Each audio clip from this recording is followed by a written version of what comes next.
Pendidikan di Indonesia sepertinya akan mengalami perubahan besar nih. Ada peraturan baru Permendikdasmen nomor 1 tahun 2026 yang baru aja ngeluarin cetak biru tentang gimana seharusnya proses belajar mengajar itu berjalan. Yuk kita coba kupas bareng-bareng apa artinya ini buat siswa dan para guru. Eits, tapi sebelum kita jauh ngebahas aturannya, coba deh kita mundur dikit ke pertanyaan yang paling dasar. Sebenarnya apa sih inti dari proses belajar yang efektif itu? Nah, pertanyaan inilah yang jadi jantung dari peraturan baru ini. Dan jawabannya, bisa jadi bikin kita kaget loh. Oke, ini dia gambaran besar pembahasan kita hari ini. Kita bakal mulai dari standar barunya, terus kita dalemin 3 prinsip intinya. Setelah itu, kita lihat gimana cara merancang, melaksanakan, dan menilai proses belajar sebelum akhirnya kita jawab pertanyaan paling krusial. Kenapa semua ini penting? Oke, kita masuk ke bagian pertama, standar proses pendidikan yang baru. Jadi gampangnya gini, peraturan ini tuh buat ngegantiin standar yang lama dari tahun 2022.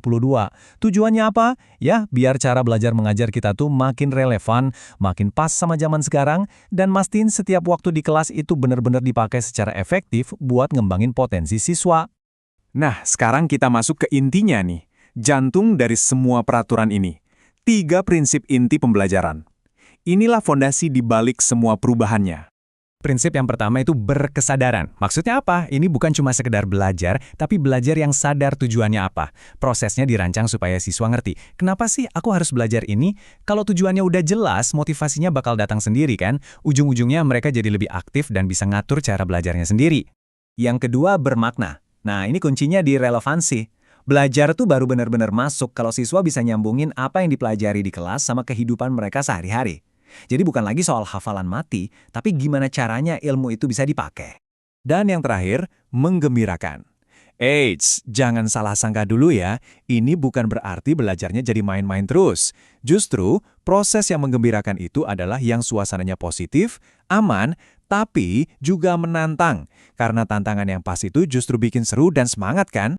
Oke, kita udah tahu kenapanya, sekarang kita bahas gimananya. Masuk ke bagian 3, merancang pembelajaran bermakna. Nah, di pasal 5 itu dijelasin, kalau setiap guru mau bikin rencana pembelajaran, sekecil apapun itu, wajib ada 3 elemen ini. Pertama, tujuannya harus jelas. Kedua, langkah-langkah buat mencapainya gimana. Dan ketiga, cara nilainya nanti seperti apa. Simple, jelas, dan runut banget buat para pendidik. Dari rencana, sekarang kita lihat gimana prakteknya di kelas. Bagian 4. Mewujudkan belajar di kelas. Pasal 9 itu ngasih gambaran kelas idaman banget deh. Kelasnya tuh harus interaktif, jadi nggak cuma guru yang ngomong. Harus inspiratif, menyenangkan, tapi juga menantang biar otaknya kerja. Tujuannya apa? Ya buat memotivasi siswa dan, yang paling penting, ngasih mereka ruang buat jadi kreatif dan mandiri. Nah, buat bikin kelas yang kayak gitu, peran guru juga jadi beda. Guru itu bukan lagi sekedar pengajar, tapi punya 3 peran kunci. Ada keteladanan, ya artinya jadi contoh yang baik. Terus pendampingan, ini artinya nemenin siswa pas mereka lagi aktif belajar. Dan fasilitasi, artinya guru nyiapin panggungnya, nyiapin sumber belajarnya, biar siswa bisa nemuin sendiri cara belajar terbaik buat mereka. Oke, sekarang kita sampai di salah satu perubahan yang paling mendasar di peraturan ini. Fokus penilaiannya itu geser. Bukan lagi cuma soal hasil akhir siswa, tapi lebih ke refleksi proses belajarnya itu sendiri. Bedanya tuh jauh banget loh. Dulu kan fokusnya nilai muridnya berapa. Sekarang fokusnya tuh lebih ke, cara ngajar saya udah bener belum ya? Udah efektif belum?